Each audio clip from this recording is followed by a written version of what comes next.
ಆಧಾರ ರಹಿತವಾದಂತಹ ಈ ಮೂಢ ವಿಚಾರದಲ್ಲಿ ರಾಜ್ಯಪಾಲರು ಪ್ರಾಸಿಕ್ಯೂಷನ್ಗೆ ಅವಕಾಶ ಮಾಡಿಕೊಡಬಾರ್ದಂತೇಳಿ ಉಪಮುಖ್ಯಮಂತ್ರಿಗಳ ಒಂದು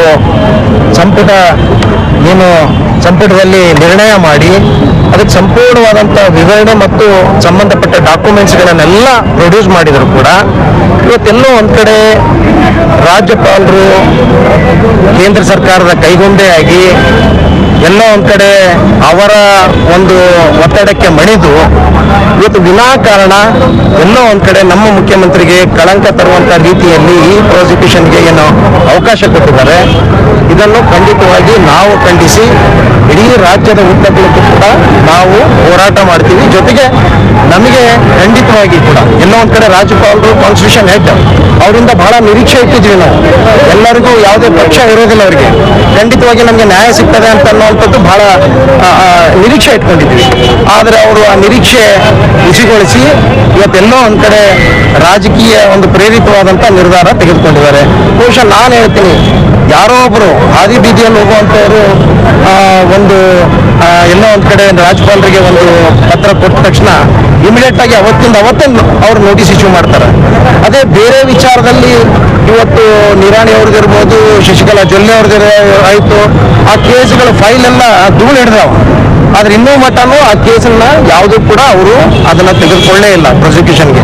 ಅದು ಬಿಟ್ಟು ಕುಮಾರಸ್ವಾಮಿ ಅವ್ರದ್ದು ಸ್ವತಃ ಲೋಕಾಯುಕ್ತನೇ ಅವರೇ ಇನಿಷಿಯೇಟ್ ಮಾಡಿ, ಇಲ್ಲ ಇದನ್ನ ನೀವು ಲೋಕಾಯುಕ್ತದಿಂದ ನೀವು ಪ್ರಾಸಿಕ್ಯೂಷನ್ಗೆ ಅವಕಾಶ ಕೊಡಬೇಕಂತ ಅವ್ರು ಕೇಳ್ಕೊಂಡಾಗ ಅದನ್ನೂ ತೆಗೆದುಕೊಳ್ಳೋದಿಲ್ಲ, ಅದನ್ನೂ ಕೊಡೋದಿಲ್ಲ ರಾಜ್ಯಪಾಲರು. ಇದರ ಅರ್ಥ ಬಹಳ ಸ್ಪಷ್ಟವಾಗಿ ಕಾಣ್ತದೆ. ಎಲ್ಲ ಒಂದು ಕಡೆ ಸಿದ್ದರಾಮಯ್ಯ ಅವರ ಸರ್ಕಾರ ಬಹಳ ಒಳ್ಳೆ ಆಡಳಿತ ಕೊಡ್ತಾ ಇದೆ, ಬಹಳ ಜನಪ್ರಿಯವಾದಂಥ ಏನು ಸ್ಕೀಮ್ಗಳನ್ನು ಕೊಡೋದ್ರ ಮೂಲಕ ದಿನದಿಂದ ದಿನಕ್ಕೆ ಜನಪ್ರಿಯತೆಯನ್ನು ಪಡಿತಾ ಇದೆ. ಹೇಗಾದ್ರೂ ಮಾಡಿ ಕುದುರೆ ವ್ಯಾಪಾರ ಮಾಡೋಣ ಅಂತಂದ್ರೆ ಯಾರು ಶಾಸಕರು ಬರಲಿಕ್ಕೆ ರೆಡಿ ಇಲ್ಲ ಅವರಿಗೆ. ಹೀಗಾಗಿ ಕನಿಷ್ಠ ಪಕ್ಷ ರಾಜ್ಯಪಾಲರ ಮೂಲಕ ಆದರೂ ಇದನ್ನ ಅಸ್ಥಿರಗೊಳಿಸುವಂತ ಕೆಲಸ ಮಾಡೋಣ ಅಂತೇಳಿ ವಿಚಾರ ಇಟ್ಕೊಂಡು ಇವತ್ತು ಅಸ್ಥಿರಗೊಳಿಸಲಿಕ್ಕೆ ಈ ಏನೇನೋ ಬೇರೆ ಇಲ್ಲ ಸಲ್ಲದ ಒಂದು ಸುಳ್ಳುಗಳನ್ನು ಹೇಳಿ ಇವತ್ತು ಅಸ್ಥಿರಗೊಳಿಸುವಂತ ಕೆಲಸ ಮಾಡ್ತಾ ಇದ್ದಾರೆ. ಅದಕ್ಕೆ ಖಂಡಿತವಾಗಿ ಕೂಡ ನಾವ್ಯಾರೂ ಅವಕಾಶ ಕೊಡೋದಿಲ್ಲ. ಯಾವ ಕಾರಣಕ್ಕೂ ಕೂಡ ಸಿದ್ದರಾಮಯ್ಯ ಅವರು ಏನೇ ಬಂದರೂ ಕೂಡ ಅವರು ರಾಜೀನಾಮೆ ಕೊಡೋದಿಲ್ಲ, ನಾವು ಅವ್ರು ಕೊಡ್ಲಿಕ್ಕೆ ಬಿಡೋದೇ ಇಲ್ಲ.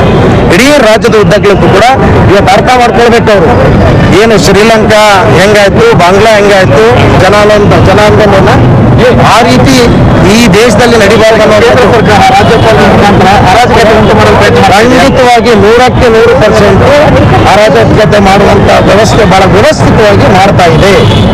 ಇವತ್ತು ಈ ರೀತಿ ಸುಮಾರು 11 ರಾಜ್ಯಗಳಲ್ಲಿ, ಅದು ಬಿಹಾರ್ ಇರ್ಬೋದು, ಮಧ್ಯಪ್ರದೇಶ ಇರ್ಬೋದು, ಮಹಾರಾಷ್ಟ್ರ ಇರ್ಬೋದು, ಆಸಾಂ ಇರ್ಬೋದು, ಮಣಿಪುರ್ ಇರ್ಬೋದು, ಗೋವಾ ಇರ್ಬೋದು, ಕರ್ನಾಟಕ ಇರ್ಬೋದು, ಇವೆಲ್ಲ ರಾಜ್ಯಗಳಲ್ಲಿ ಇದೇ ಕುತಂತ್ರ ಉಪಯೋಗಿಸಿ ಸರ್ಕಾರ ಬೀಳಿಸಿ ಮತ್ತೆ ಅವ್ರ ಸರ್ಕಾರ ಮಾಡುವಂತ ಕೆಲಸ ಇವತ್ತು ಮಾಡಿ. ಇಲ್ಲೂ ಕೂಡ ಆಗ್ಬೋದ ಸರ್? ಆ ರೀತಿ ಆಗೋದೇ ಇಲ್ಲ, ಚಾನ್ಸೇ ಇಲ್ಲ. ಅವ್ರ ಏನೋ ಹಗಲುಗನಸು ಕಾಣ್ತಾ ಇದ್ದಾರೆ, ಖಂಡಿತವಾಗಿ ಅದಕ್ಕೆ ಅವಕಾಶ ಕೊಡೋದಿಲ್ಲ. ಕಾಂಗ್ರೆಸ್ ನಾಯಕರೇ ಕೊಡ್ತಾ ಇದ್ದಾರೆ, ಯಾವುದೂ ಇಲ್ಲ. ಅವರು ಈ ರೀತಿ ಮೀಡಿಯಾ ಮುಖಾಂತರ ಬೇರೆ ಬೇರೆ ಮಾಡಿಸ್ತಾ ಇದ್ದಾರೆ. ಯಾರು ಕಾಂಗ್ರೆಸ್ನವರು ಎಲ್ಲ ಒಗ್ಗಟ್ಟಾಗಿದ್ದಾರೆ. ಸಂಪೂರ್ಣವಾಗಿ 136 ಶಾಸಕರು ಕೂಡ ಅವ್ರ ಬೆನ್ನಿಗೆ ನಿಂತಿದ್ದಾರೆ.